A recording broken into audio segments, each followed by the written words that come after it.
Why was Kenya's president against Mau Mau? Kenyatta's government organized a repression against the Mau Mau fighters who refused to surrender upon independence. The focus was on Meru district, in Eastern Province, where prominent Mau Mau leaders continued to be active. Meru was also the home district of the future Minister for Lands, appointed by Kenyatta himself, Jackson Angane.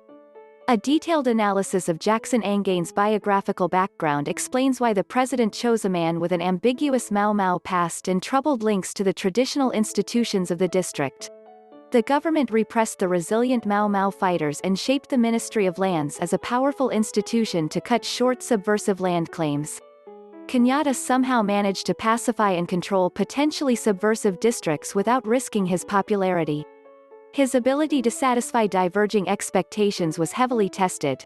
Those of the landless, squatters and former Mau Mau fighters, who demanded free redistribution of land, and those of the white settlers and British authorities, whose support for the government hinged on the willing buyer willing seller principle of land buying agreed on at independence.